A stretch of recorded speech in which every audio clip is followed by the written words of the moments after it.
Okay, so now next we will see how to find the skewness numerically. There are some formulas on your screen 1, 2, 3, 4. I hope कि आप सब ने इसको note कर लिया होगा. So next we will see how to find the skewness. इससे पहले skewness theoretically हमने देखा in the previous lecture. So the question is this one. This is an example, and this is for ungrouped data. You can easily see there is no class interval, no frequencies, just the values are given. अभी हम क्या करेंगे, हमने find करना है skewness. ठीक है, skewness के लिए द फर्स्ट फार्मूला जो भी आपने नोट किया द प्रीवियस स्लाइड, उसमें मीन भी है, मॉड भी है, स्टैंडर्ड डेविएशन भी है.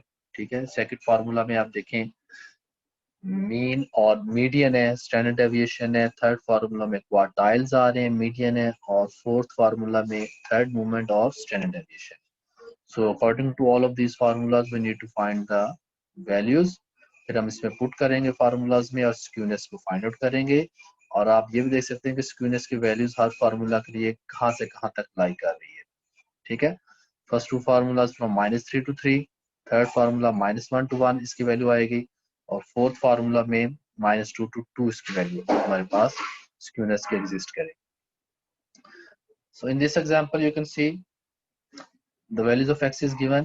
तो सबसे पहले हम क्या करेंगे, we need to find the mean.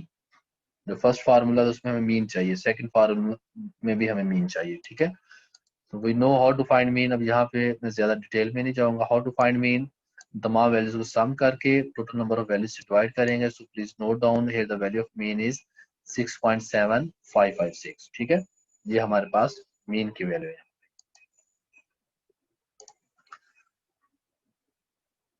अब यहाँ पे हम इसका जो सेकंड मूवमेंट कह लें या फिर वेरिएंस भी इसको कह सकते हैं, वो हमने फाइंड आउट किया है. ठीक है, and you know how to find this x minus X bar का स्क्वायर. ये हम क्यों कर रहे हैं, वी नीड सेकंड मूवमेंट को हम के लिए और या वेरिएंस के लिए. और जब वेरिएंस आएगा तो फिर ही हमारे पास स्टैंडर्ड डेविएशन आएगा. You can C in formula 1, 2 जो आपने भी नोट किया, और जो थर्ड फार्मूला हमारे पास था उन सब में स्टैंडर्ड डेविएशन. तो स्टैंडर्ड डेविएशन को हम कैसे फाइंड करते हैं, the positive square root of second moment, or you can say the positive square root of variance. So you can easily see यहाँ पे हमने second moment find out किया है. ठीक है, थर्ड मोमेंट भी हमें चाहिए. ठीक है, लेकिन स्टैंडर्ड डेविएशन के लिए हमें पहले सेकंड मोमेंट चाहिए. someone asked me कि इसमें थर्ड मोमेंट भी अदीब खान हमें चाहिए, लेकिन उससे पहले हमें स्टैंडर्ड डेविएशन चाहिए फॉर फार्मूला 1 and 2. जो थर्ड मोमेंट है वो हमारे पास फोर्थ फार्मूला में आता है. तो सेकंड मोमेंट फाइंड आउट करेंगे हम, and you can see easily how to find second moment in the last lecture. इसी तरह से सेम टू सेम हमने फाइंड आउट किया. सेकंड मोमेंट फाइंड आउट करने के बाद स्टैंडर्ड डेविएशन हमारे पास आएगा, और स्टैंडर्ड डेविएशन कैसे होता है, द पॉजिटिव स्क्वायर रूट. ठीक है, वही इससे पहले जो हमने सेकंड मोमेंट फाइंड आउट किया है उसका पॉजिटिव स्क्वायर रूट लेंगे तो स्टैंडर्ड डेविएशन आ जाएगा. आई होप कि आप सबको क्लियर होगा यहाँ तक. So next, what is next, median हमें चाहिए. ठीक है, और मॉड भी चाहिए for formula 1 and 2. So median, how to find median, we know how to find the median. इसमें टोटल नंबर ऑफ वैल्यूज को 2 पे डिवाइड करेंगे. 4.5 इज नॉट एन इंटीजर नहीं है. तो हम फिर क्या करते होते हैं, फार्मूला हमारे पास क्या होता है, you know very well, n by 2, ठीक है, प्लस 1. ये हमने इससे पहले वाले लेक्चर्स में हमने स्टडी किया हुआ है. यू हैव लर्न टर्म जो हमारे पास होती है वो है.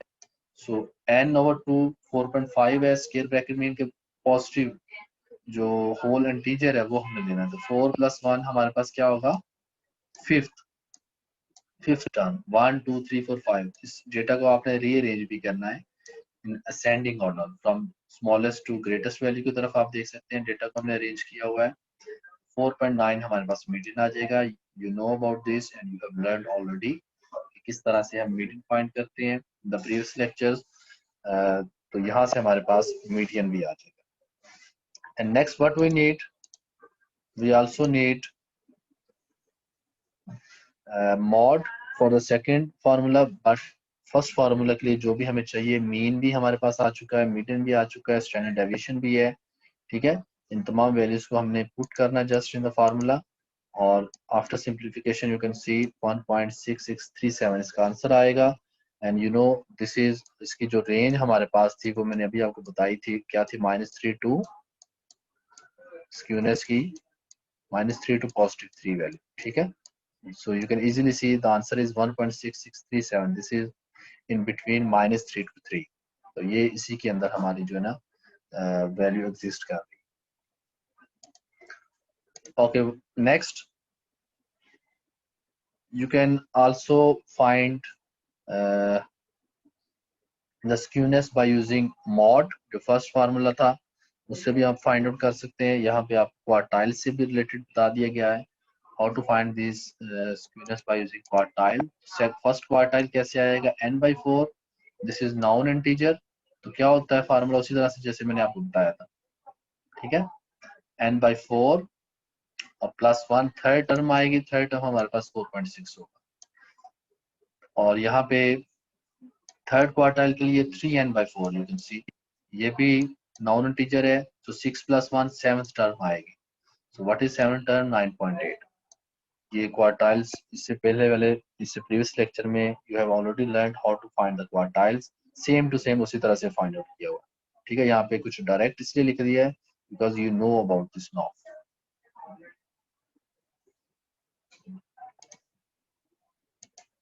एंड आफ्टर दिस फार्मूला में वैल्यूज पुट करेंगे स्क्यूनेस की. जो अभी फार्मूला हमने लिखा था, the third formula, skewness is equal to Q1 plus Q3 minus 2 times median divided by Q3 minus Q1. Simplify किया तो इसका आंसर हमारे पास आया 0.8846. और इसकी जो रेंज थी स्क्यूनेस की वो थी -1 to 1 to 1, जो अभी आपने पीछे नोट किया होगा, इसकी रेंज है -1 to 1. ठीक है,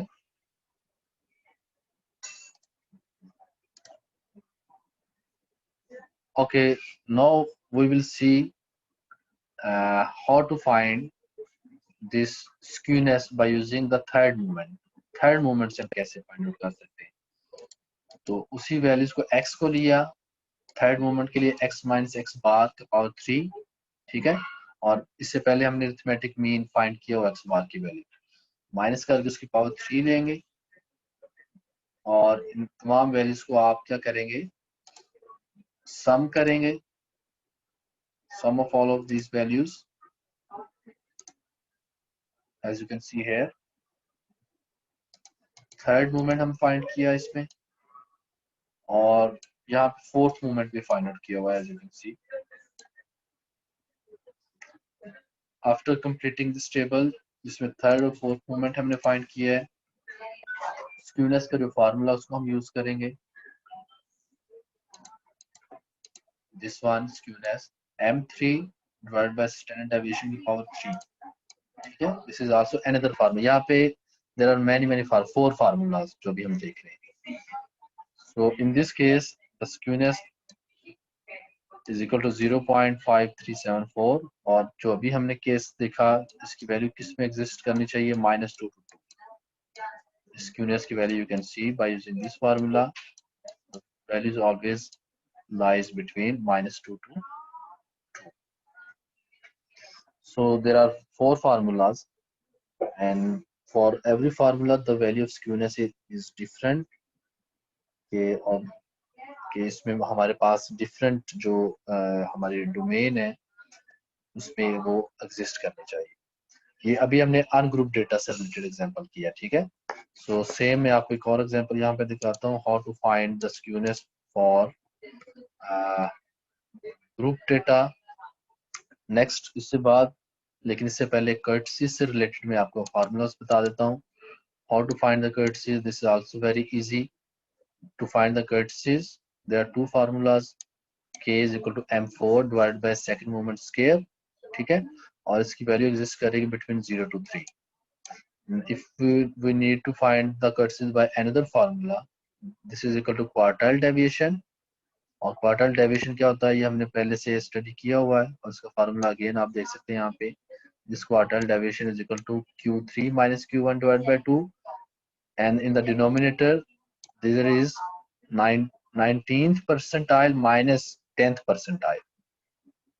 ठीक है, we have already learned all of this thing.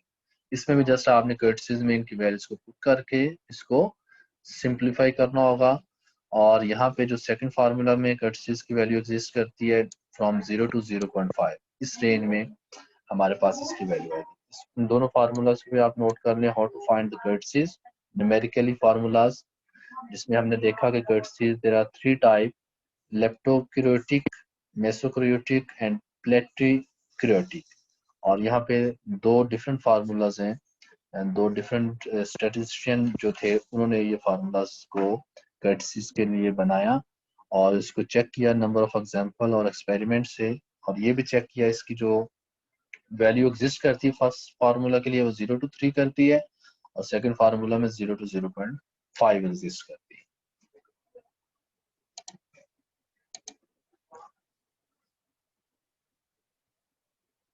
और नेक्स्ट यू कैन सी वही जो ऊपर वाली हमारे पास अनग्रुप डेटा था उसी से कर्टिसेस फाइंड आउट किया है by using first formula m4 fourth moment divide by second moment का स्क्वायर. तो ये हमारे पास आ जाएगा आफ्टर चेक, और इसकी वैल्यू जो एग्जिस्ट करती है जो हमारे पास थी उसी के अंदर इसकी वैल्यू आई है जो थी 0 to 3. You can C 1.755. and similarly to find the curtices by the second formula जो हमारे एग्जाम्पल थी उसी से हमने Q1 और Q3 पहले से फाइंड आउट किया हुआ है. ठीक है, क्वार्टाइल डेविएशन लिया, 19th परसेंटाइल 10th परसेंटाइल हमने फाइंड आउट की. As you can see here formula में वैल्यूज को पुट किया और इसकी जो हमारे पास वैल्यू आएगी 0.2653 है. This is also another way to find the कर्टिसेस.